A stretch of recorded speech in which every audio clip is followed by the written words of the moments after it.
ጸጋን ሰላምን ናይ ጎይታ ናይ ኢየሱስ ክርስቶስ ምስ መንፈስኩም ይኹን ምሳኹም ዘለኹ ሓውኹም የናሴ ከም ተልሙድ ቃለ እግዚአብሔር አምላክ ከነዛረብ እግዚአብሔር ፈቅዶልና ኣሎ ክብሩ ንስሙ ይኹን ከም ዝፍለጥ ሓደ ርእስ ጀሚርናልና ንሱ ድማ ናይ ምስጢር ዘመን ዝብል አርእስቲ ንሕዛን ዘለና ቀዳማይ ክፋል ካልኣይ ክፋል ኣለና ናይ ምስጢር ዘመን ዝብል እዚኣ ናይ ሎሚ ድማ መበል ሳልሳይ ክፋል ኣብዚ ደው ኮነብሎ ኢና ሰፊሕ ስለ ዝኾነ ካልእ ግዜ ከዓ ክንመጽኢና ማለት እዩ ናይ ምስጢር ዘመን ክንብል ከለና ኣብ ተቀዳማይ ክፋል ዝረኣናዮ ብዙሓት ሰባት ጳውሎስ ሒዝዎ ዝመፀ ምንም ምስጢር የለን ዝብሉ ሰባት ከም ዘለዉ እሞ እንደገና እትንሶም ምስጢር ዝብሎ ናይ ኢየሱስ ክርስቶስ ትንሳኤ ከም ዝኾነ ምክንያቱ መጽሐፍ ከም ዝነግረና ሉቃስ ወንጌል ምዕራፍ 9 ምዕራፍ 18 ጎይታ ኢየሱስ ክርስቶስ ስለ ሞቱን ትንሳኤውና ሐዋርያት ምስ ነገሮም ሐዋርያት ግን ካብኦም ተሰዊርዎም ስለ ዝነበረ ኣይስተውዓልዎን ኣይተረድእዎን ዝብል ጽሑፍ ስለ ዘሎ ነዚ ቃል እዚ ብመሓዝ ንጳውሎስ ዳኣሉ ትንሳኤ ተገሊጹሉ እምበር ንሐዋርያት ኣይተገለጸሉ ስለዚህ ንጳውሎስ ብዘይኮነ ኢየሱስ ክርስቶስ ትንሳኤ ካልእ ምስጢር ኣይተገልጸሉን ዝብሉ ሰባት ከም ዝነበሩ ርኢና ሕና ድማ ብናይ መጽሓፍ ቅዱስ መጽናዕቲ መሰረት ትንሳኤስ ንምዃኑ ምስጢር ድዩ ክንብል ኢና ንሓትት ዘለና ምክንያቱ ትንሳኤ ምስጢር ኣይኮነን ጎይታ ኢየሱስ ክርስቶስ ብዝተፈላለየ መንገዲ ተዛሪቢ እዩ ንስትዎ ለዝንቱ ቤተ መቅደስ ወአነ አንሶ በሳልስት ዕለት ንስኻትኩም ነዚ ቤተ መቅደስ እዚ ኣፍርሱ ኣነ ካብ ሳልሳይ መዓልቲ ካሃንጽ ኢልዎም ሓቀይ ዮሐንስ ወንጌል ምዕራፍ 2 ንሱ ግን ስለ ስጉ ይዛረብ ነበረ ይዝብለና ስለዚ ተማሪቲ ንስኻትኩም ነዚ ቤተ መቅደስ እዚ ኣፍርሱ ወአነ ኣፍርሱኒ ኣነ ካብ ሳልሳይ መዓልቲ ካሃንጽ ማለት ኣብ ሳልሳይ መዓልቲ ክትንስእ ማለት እዩ ብዝተፈላለየ መንገዲ ከም ዝመውት ከም ዝስቀል ከም ዝቕበር ከም ዝትንስእ ነጊርዎም ኣብ ብሉይ ኪዳን ይኹን በዓሉ ጎይታ ኢየሱስ ክርስቶስን መጽኡ ማለት ስለዚ ትንሳኤ ምስጢር ኣይኮነን እንታይ ደኣ ምስጢር ዝበሃልስ ብናይ ኢየሱስ ክርስቶስ ሞትን ትንሳኤን ዝተሰርሐ ስራሕ ኣሎ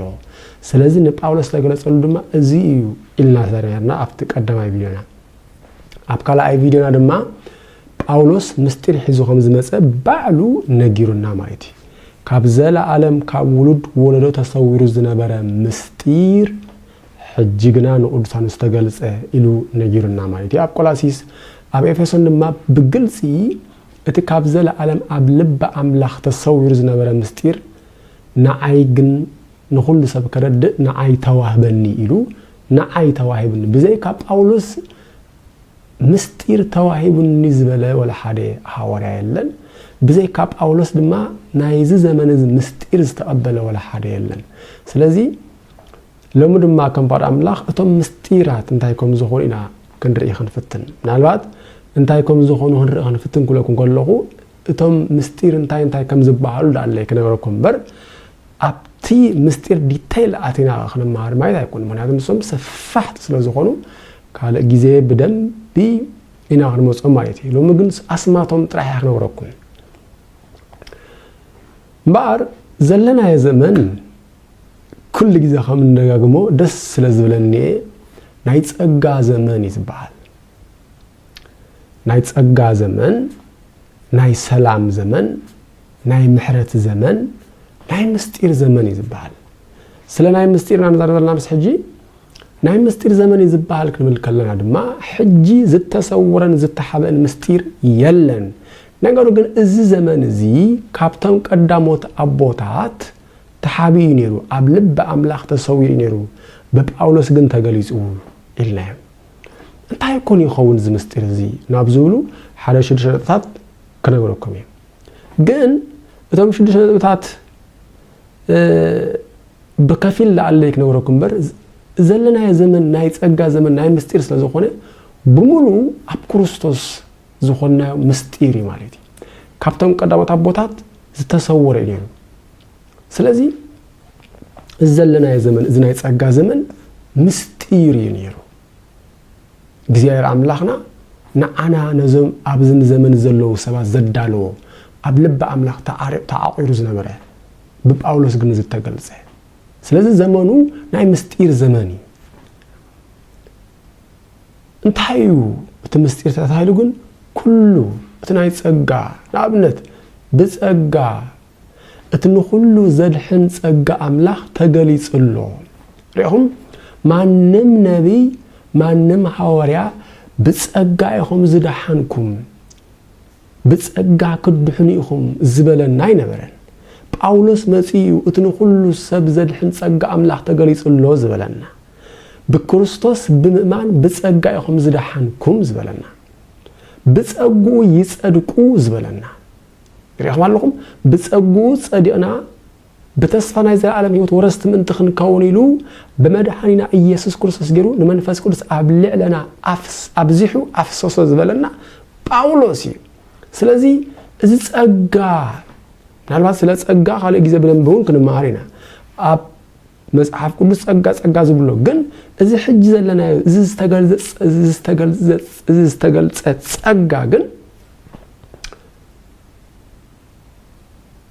ዘጽድቅ ጸጋ ማለት ዘጽድቅ ጥራህ አይኮነን እዚ ጸጋ እዚ ዘጽድቅ እዩ ዘቅድስ እዩ ዘድሕን እዩ ዘጽንዕ እዩ ዘስተምህር እዩ ዘለዓለማዊ ወድማ ዘውህብ እዩ እዚ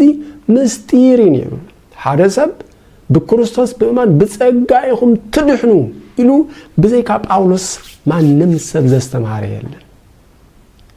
بزيكا باولوس ما نمسب زستمهار يلن ريهم نزينا باولوس بعال باولوس كنا عناس كم أقل أملاخن كم مقبت مستيرات أملاخن قصورنا زبالة بزيكا باولوس بتصقع يخم تدحنو زبالة ما نم هاوريا يلن ما نم نبيون يلن أتسئلنا ترارينا كو أب قدما قرنطس مراف 3 يتأمرنو كما تابوتو لأجزي أبيهر أنتمو وهدرو نفس كلس لا إليكم نسخاتكم سي لا أجزي أبيهر تابوت ويرما بيت مقدس أجزي أبيهر كم زخونكم دا يتفلطنيهم من نفس كلس أباكم حيدرو خمزة لخ يتفلطنيهم تراهلنا أبولي تدان نسخاتكم محضر إجزي أبيهر يخم ما بفوتسنكم زبل صحف هلن ما نم حواريونكم إبلن وقادا أما أكلكم كحضر بيت مقدس رحلة مستبعلو إجزي أبيهر جن بباولوس كير جن إجزي أبيهر نسخاتكم ناي إجزي أبيهر بيت مقدس يخم إلنا زي مستيري منفس قدس أبانا حديرو أوشتنا أبزيح أفسسو زي مستيري نينا يقليس أمو نينا يقرفه نحنا ناي كريستوس أكالينا أبولي جدا نسخاتكم ناي كريستوس أكاليهم زبل تمرتي لن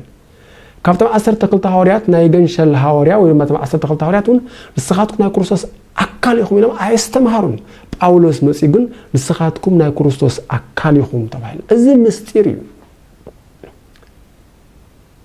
اتعاب كرسوس زلون سو حدش فطرتي نحنا حدشت فطرتنا ابلي جدان از تمرتي نبرن اثر تكل تحورات ون از تمرتي ايستمهرنان باولوس مسيغن اتعاب كرسوس زلون سو حدش فطرتي ارغي تحاليتي لنا از مستيري حدش فطرت مستيري زي نايز زمن از مستيري رحم الله حدش فطرت ماني تحدش فطرت أب كريستوس زلو نسو حدش فطرة سلامتاي كريستوس نوعلو حدش فطرة كون سلسنس أخذ موت ماليتي أرجيت أدم أب مسكال مبقع تجرلو نقولون حدش فطرة حدش سبد ما تنسيب سلازي حدش فطرة كويننا سلازي بزوح مستيري زلو نابتم شدش زبالنا يمكن كم فار أملاخ كحلف قدس باولوس بوانا وانا مستيري لدس وعام ناون كري قداماي رومي مراف عصرتو حاده كفودي إسان حموشن كمزي بالباولوس حواتي مئنت بلهتاتينا إلكم كي تمكحو نزع مستير إزياء كتفلتو مفتحو مئنت بلهتاتينا إلكم كي تمكحو نزع مستير إزياء كتفلتو مفتحو نقال إسرائيلوان تر اللبيز بصحهم أحزاب نابدحنت بملآت كساع زملسيو سلازي إسرائيلوان بملؤم كدحنيهم كما يكم الصعب زبل صحف على مدحنيت كابي يعقوب مدحنيت كاب سيون كموتسيو كابي يعقوب حتى كرحيو ሓጢያቶም ስለ ሓቁ ከዓ እቲ ምስኣቶም ዝኣተኾ ኪዳን እዚኡ እናበለ ይዛረብ ስለዚ ኣብዚ ጳውሎስ ሓደ ምስጢር ይነግረና ኣሎ እንታይ እስራኤላውያን ከም ዝድሕኑ ኣህዛብ ናብ ምልኣት ከም ዝበጽሑ ኣህዛብ ናብ ምልኣት ዝበጽሑ ድማ እስራኤላውያን ከም ዝድሕኑ እንታይ ማለት እዚ ሕጂ እስራኤል እንታይ ኮይኖም ዘለዉ ተቆሪጾም እዮም ዘለዉ ሕጂ እስራኤል ተኾኖም ኣለዉ ወዲቆም ኣለዉ ሕጂ እስራኤል ተኾኖም ኣለዉ ተገዲፎም ኣለዉ ሕጂ እስራኤል ተኾኖም ኣለዉ ደቂሶም ኣለዉ ዝደቀሰ ከም ዝትንስእ እስራኤላውያን ዝትንስእሉ ግዜ ኣሎ ዝወደቀ ከም ዝለዓል እስራኤላውያን ዝለዓሉ ግዜ ኣሎ ዝተቆረጸ ከም ዝጥጥዕ እስራኤላውያን ዝጥጥዕሉ ግዜ ኣሎ ስለዚ ዝተገደፈ ከም ድስዕብ እስራኤላውያን ድስዕብሉ ግዜ ኣሎ ስለዚ ሕጂ ግን እስራኤል ተኮኖም ኣለዉ ወዲቆም ኣለዉ ወይ ድማ ተቆሪጾም ኣለዉ ነዚ ጳውሎስ ጥራሕ ነገርና ናይ እስራኤል ቁርጸትን እስራኤል ከም ዝተቆረጹን እንደገና ናይ አሕዛብ ምልአት ምስ በጽሐ እስራኤል ከም ዝድሕኑን ዝነገረና ጳውሎስ ጥራሕ እዩ ኣማንም ሐዋርያት ትምህርቲ አይረኽበና ጳውሎስ ግን እዚ ምስጢር እዚ ካብ ኣምላኽ ስለዝተቀበሎ እስራኤል ከም ዝተቆረጹ ነገርና ኣሎ ምዕራፍ 11 ዕብራውያን ኩሉ ነንብቦ እስራኤል ከም ዝድሕኑ ድማ ነገርና ኣሎ ስለዚ ሓደ ምስጢር ዝበሎ እዚ ማለት እዩ ብምቕጻል ናይ እስራኤልን አሕዛብን ውህደት ተዋህዶ ዘክልዮሙ አሕዛብ ናይ አሕዛብን እስራኤልን ውህደት ዝነገረና ድማ ጳውሎስ እዩ ምክንያቱ ከም ትንፈልጦ እስራኤልን አሕዛብን ጽልዮም ነይሮም ብግዝረት ብሕጊ ነንመን አምላክ እስራኤል ተባይሉ ጽዋዕ እግዚአብሔር ዝነበረ ሕጂ ግን አምላክ እስራኤል ተባይሉ ጽዋዕ አምላኽ የብልናን ናይ ጎይተናን አምላኹን አቡኡን ኢዝለና ጳውሎስ ከዛረብ ኮል ሐቀን አብነት ኤፌሶን እቲ በመንፈሳዊ በረኸት ዘበለ በክርስቶስ ገይሩ ኣብ ሰማያት ዝባረኸና ናይ ጎይታና ኢየሱስ ክርስቶስ አምላኽን አቦን ብሩኽ ይኹን ናይ ጎይታና ኢየሱስ ክርስቶስ አምላኽን አቦን ብሩኽ ይኹን ስለዚህ ሎሚ ነቲ ናይ ጎይታ ኢየሱስ ክርስቶስ አቡኡን አምላኹን ዝኾነ ንዓይውን አቦይን አምላኸይን ቅድሚ ናይ ኢየሱስ ክርስቶስ ትንሳኤ ግን ህዝብን አሕዛብን ተባሂሎም ይፈላለዩ ነይሮም እስራኤል ህዝቢኦም አሕዛብ ድማ አምላካን ጣዖትም ሕጂ ግን ጳውሎስ ሓደ ምስጢር ይነግረና ኣሎ እዚ ምስጢር እዚ ድማ ናይ ክልቲኦም ውህደት ማለት እዩ ከምዚ ይብል ነቲ ጸሓፍኮ ተራ አንቢብኩሞ ኤፌሶን ምዕራፍ 3 ብሙሉእ ብብኦም ክሳብ 13 ካብ ወደ ሓደ እግዚአብሔር እቲ ምስጢር ብራእይ አፍለጠኒ ነቲ ጸሓፍኮ እንተዳ አንቢብኩሞ ብዛዕባ ምስጢር ክርስቶስ ዘለነ ፍልጠት ከተስተውዕሉ ትኽእሉ ኢኹም እዚ ከም ትሕጂ ነቶም ቅዱሳን ሐዋርያት ነቢያትን በመንፈስ ቅዱስ ተገልጸሎም ነቶም ቀዳሞት ወለዶ ደቂ አዳም አይተገለጸሎም እዚ ምስጢር እዚ ከዓ አሕዛብ ሳላ ወንጌል ምስ እስራኤል ተማቕልቲ ርስቲ ናይ ሓደ ሰብነት አካል ብክርስቶስ ኢየሱስ ከዓ መኻፈልቲ ተስፋኮም ዝኾኑ እዩ መንን አሕዛብን እስራኤልን እንታይ ኮይኖም ናይ ሓደ ሰብነት አካል ክልቲኦም እንታይ ኮይኖም ናይ ክርስቶስ አካል ሕጂ እስራኤላዊ የለ አሕዛብ የለ ግሪካዊ የለ ሮማዊ የለ አይሁዳዊ የለ ሮማዊ የለ ባሪያ የለ ጭዋ የለ ስለምንታይ ጳውሎስ ከምዚ ዝብለና ነቶም ክልተ ዝነበሩ ብኡ ሓደ ሓድሽ ሰብ ምእንቲ ክገብሮም ንሕጊ ምስ ትእዛዛቱን ስርዓቱን አፍሪሱ ሰላም ገበረ ነቶም ክልተ ዝነበሩ መን እዮም አሕዛብን እስራኤልን ብኡ ሓደ ሓድሽ ሰብ ክገብሮም ብመን ብክርስቶስ ሓደ ሓድሽ ሰብ ምእንቲ ክገብሮም ንሕጊ ነቲ ዝፈል ዝነበረ ሕጊ ነቲ ናይ ጽልእ መንደቕ ዝነበረ ሕጊ ምስ ትእዛዛቱን ስርዓቱን አፍሪሱ ሰላም ገበረ ስለዚ እዚ ምስጢር እዚ ንመን ተገሊጽሉ ንጳውሎስ ተገሊጽሉ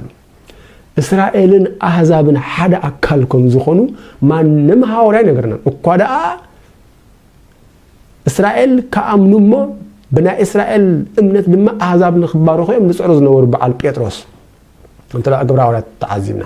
ምክንያቱ ድሕነት ካብ አይሁድ ዝመጽእ ድሕነት ካብ ይሁዳ ዝመጽእ እዮም ዝብሉ ነበሩ አሕዛብ ክድሕኒኦም ኢልካ ዘይሕሰብ ዝነበረ ጴጥሮስ ከይዱ ምስ ሰበኸሎምን ኣብ ኢየሩሳሌም ዝነበሩ ሐዋርያት ክንደም አግሮም ሪሞም ከመይልካ ናብ አሕዛብ ተኸይድ በመባል መንፈስ ቅዱስ ከም ዝተቀበሉ ምስሰምዑ ድማ ተገሪሞም እዮም ስለዚህ ሕጅግን እዚ ምስጢር እዚ ግን ተሰዊሩ ዝነበረ ጳውሎስ ይነግረና ኣሎ ነቶም ቀዳሞት ወለዶ ደቂ አዳም አይተገልጸሎምን ንመን ተገልጸሉ ንጳውሎስ ካውኸ ነቶም ሐዋርያትን ነቢያትን አብ ዘመን ዘለው ማለት እዩ በመንፈስ ቅዱስን በጳውሎስን ተገልጸሎም ስለዚህ እዚ ተኻላይ ምስጢር ማለት እዩ ሳልሳይ ምስጢር ኢሉ ዝጸውዖ ጳውሎስ አብ ቆላሲስ ምዕራፍ 1 ካፍዕ 25 ከምዚ ይብል ከምቲ በእግዚአብሔር ዝተዋህበኒ መጋብነት ቃል አምላኽ አባኻትኩም በመልአት ምን ተክሰብህ ናይዛ ቤተክርስቲያን እዚ አገልጋሊ ኮንኩ እዚ ምስጢር እዚ ካብ ዘለዓለም ንውሉድ ወለዶ ተሰዊሩ ነበረ ሕጅግና ንቅዱሳኑ ተገልጸ አምላኽ ነዚአቶም እዚ ምስጢር እዚ አመንጎ አሕዛብ ክሳዕ ክንደይ ክቡርን ሃብታምን ከም ዝኾነ ከፍልጦም መረጸ ዝኻእት ናይ ክብሪ ተስፋ ዝኾነ አባኻትኩም ዘሎ ክርስቶስ እዩ ይኹም አባኻትኩም ዘሎ ክርስቶስ አባና ከም ዝነብር ክርስቶስ አባና ከም ዝኸውን ምስጢር እዩ አይፈልጡን ነሮም ቀዳሞት አቦታት ካብ ዘለዓለም ካብ ውሉድ ወለዶ ተሰዊሩ ዝነበረ ምስጢር እዩ ስለዚህ ሕጅግን ክርስቶስ አመናሎ አባናሎ ክርስቶስ አብ አማኒ ዘሎ አውሽጥሎ አባኻሎ ክርስቶስ አባኻ ኮይኑ ዘአይ ክርስቶስ እዩ ክትሕጎስ ይዘለካ እዚ ግን እንታይ ምስጢር እዩ ነሩ ጳውሎስ ምስጢር ገሪ ይምጽዎ ራብዓይ አብ ቀዳማይ ቆሮንቶስ ምዕራፍ 15 ከምውን አብ ተሰሎንቄ ለና ሓደ ምስጢር ይነግረና ጳውሎስ ከምዚ ይብል እንሆ ምስጢር እነግረኩም ኣለኹ ምስጢር እነግረኩም ኣለኹ እታ ናይ መወዳእታ መለኸት ምስተነፍሐት ኩላትና በሓንሳዕ ከም ቅጽበት ዓይኒ ክንልወጥና እምበር ኩላትና ኣይክንመውትን ኢና ከመይ እታ መለኸት ክትንፈሓ እቶም ሙታት ድማ በዘይ ይበርስ ክትንሲኦም ንሕናውን ክንልወጥና ከመይ እቲ በራሲ ዘይምብራስ እቲ መዋተኻ ዘይሟት ክለብስ ይግብኦ እዩ እናበለ ሓደ ምስጢር ይነግረና ከም ዝበልኩም ያው እዚ ዝነግረኩም ዘለኹም ምስጢራት ሰፊሕ እዩ ናቱ መዓልቲ ዝደሊ እዩ ነገሩ ግን እዚ ድማ ከም ራብዓይ ምስጢር ይነግረና ኣሎ እዚ ኸኣ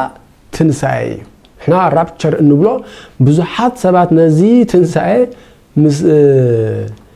ናይ መንግስት ወንጌል አተሓይዞም እዮም ክርድኡ ዝፍትኑ ብጣዕሚ ግን ጌጋይ እዚ ምስጢር እዩ እዚ ንጥቀት ይዝበሃል ማለት እዩ ስለ ንጥቀት ይዝነግረና ዘሎ ጳውሎስ በመቀጻል ከም ሓሙሻይ እንሪኦ ምስጢር ሕጅውን አብ ቆላሲስ ምዕራፍ 2 ንክርስቶስ ምስጢር ይለወሎ ቆላሲስ ምዕራፍ 2 ካፍቅዲ ሓደ ከምዚ ይብል ምእንታኻትኩም እንትእቶም አብ ሎዶቅያ ዘለውን ምእንትእቶም ገጸይ ሪኦም ዘይፈልጡን ከመይ ዝበለ ዓቢ ጻዕሪ ከም ዘለኒ ክትፈልጡ እደላ ኣለኹ እዚ ኸኣ ነቲ ምስጢር አምላኽ ዝኾነ ክርስቶስ ምእንቲ ክትፈልጡ ናይ ሙሉእ ምስትዋዕል ሃብቲ ምእንቲ ክህልወኩም ልቦም ተጸናኒዑ ብፍቕሪ ሓደ ምእንቲ ክትኮኑ ኢለየ ነቲ ምስጢር አምላኽ ዝኾነ ክርስቶስ ምእንቲ ክትፈልጡ ምስጢር አምላኽ ክርስቶስ ምስጢር አምላኽ እዩ ምስጢርነቱ ብኸመይ አንርድኦ ሰፊሕ ስለ ዝኾነ ካልእ ግዜ ክመጽ ሕጂ መጽኒ ሪኦም ኣለኹም አብ ቆሮንቶስ እኮ ምዕራፍ 1 ክርስቶስ ተመቃቀሊ እዩ ዝብል ዓብ ነጥብ ኣሎ ስለዚህ ክርስቶስ ምስጢር እዩ ምስጢር አምላኽ እዩ እግዚአብሔር ምስጢር እዩ ክርስቶስ ስለዚህ ሓሙሻይ ድማ እዚ መበል ሻድሻይ ዓቢ ምስጢር ዝተባሃለ አብ ቆላሲ አማኖ አብ ጢሞቴዎስ አቀሚጥልና ኣሎ ቀዳማይ ጢሞቴዎስ ምዕራፍ 3 ቅዱስ ጳውሎስ ከምዚ ይብለና ናባኻ ቀልጢፈ ከም ዝመጽእ ተስፋ እናገበርኩ ነዚ መልእኽቲ እዚ ጽሕፈልካ ኣለኹ እንተደንጎኹ ግና አብታ ቤት አምላኽ ማለት አብታ ናይ ሓቂ ዓንድን መሰረትን ዝኾነት ቤተክርስቲያን ህያው አምላኽ ከመይ ጌርና ክንነብር ከም ዝግባና ክትፈልጥ ጽሕፈልካ ኣለኹ እወ እቲ ብስጋ ሰብ ተገልጸ ብመንፈስ ጸደቀ ብመላእኽቲ ተራእየ ኣብ መንጎ ኣሕዛብ ተሰብከ ኣብ ዓለም ተኣመነ ብኽብሪ ዓረገ ዝብል ናይ እምነትና ምስጢር ብርግጽ ዓብይ እዩ ስለዚ ብውሕድ እኳ ጳውሎስ ምስጢር ዝቐመጦም እዚኦም ኣለዉ ኣብ ኤፌሶን እኳ ምዕራፍ 5 እዚ ምስጢር እዚ ዓብይ እዩ ኢሉ ስለ ሰብኣይ ሰበይቲ ስለ ክርስቶስን ቤተክርስቲያንን ተዛሪበሉ ስለዚህ ጳውሎስ ሒዝዎ ዝመጸ ምስጢር ምንም የለን መባል አግባብ አይኮነን ትክክል አይኮነን ጳውሎስ ሒዝዎ ዝመጸ ወንጌል መድኃኒትናይ ዘድሕን ወንጌል መድኃኒት ድማ እዩ በዚ አተሓይዘ ሓደ ወረብ ክውርብ ደስ ይብለኒ ምናል ሰባኬ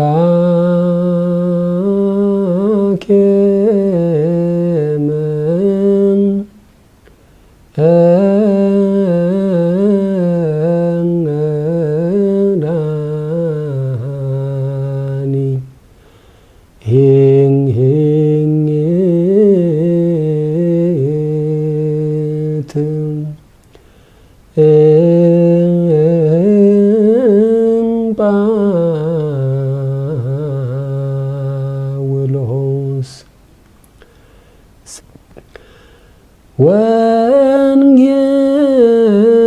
ወንጌልን ከንኮነተነ ጸወነ